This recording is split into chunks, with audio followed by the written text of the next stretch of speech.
W.E.B. Du Bois wrote an essay called The Talented Tenth, in which he proposed educated blacks should take the lead in helping to advance the black race. I read that article again a couple of days ago, and for the most part, I believe in this concept. But taking into consideration how the political climate, social climate, and just the times in general have changed, I was mentally revamping some of his ideas, and I've been trying to apply them mentally in ways that I think could really be effective, especially with black women leading.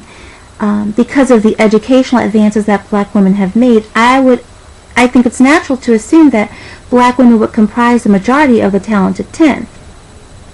Let me start by saying that I think that Du Bois was being generous to believe that a full 10% of blacks have leadership capabilities.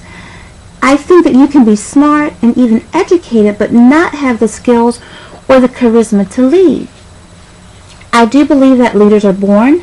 I don't believe that they're made. Moreover, I do believe that being a leader requires that one is more intelligent than the average. The problem with this is that a lot of people now equate college degrees with intelligence, and the two are not always interchangeable. I know people who have been educated beyond their intellectual capacities. I went to school with some of them.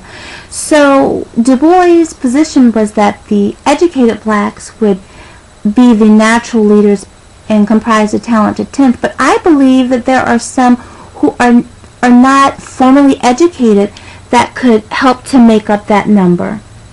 What is true is that some of us are more gifted than others, and of those of us who are gifted, some of us are endowed with superlative gifts, and I think that those who know how to use those gifts in a way that benefits not only themselves but others, those are the people that would make up the talented 10th.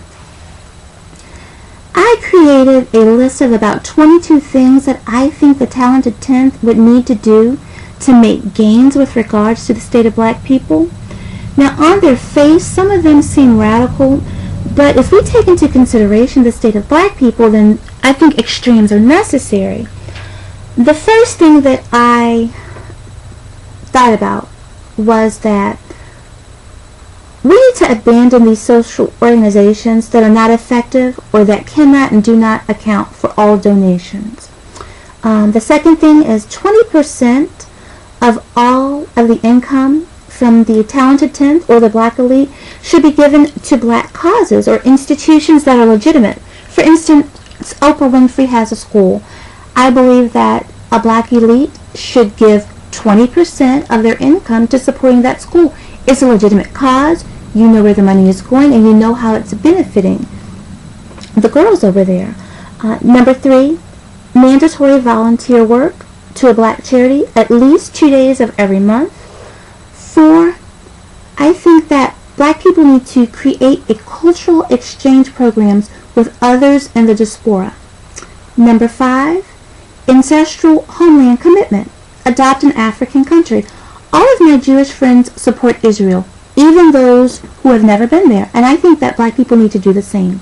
Number 6, mandatory adoption and mentoring of black children, especially those who are living in poverty or abject poverty. Even if they're not in an orphanage, if they are in a single-parent home, I think the talented 10th should institute programs where all of those children are paired up with someone who can mentor them and support them both financially and academically.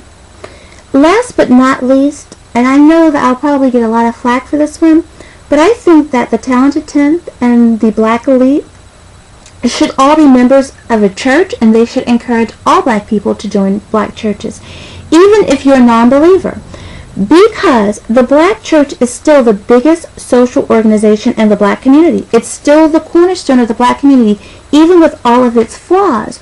So even if you're a non-believer, because of the social programs that the black church helps to implement, I think that we all need to take part of the black church and support the black church. But that's just a start.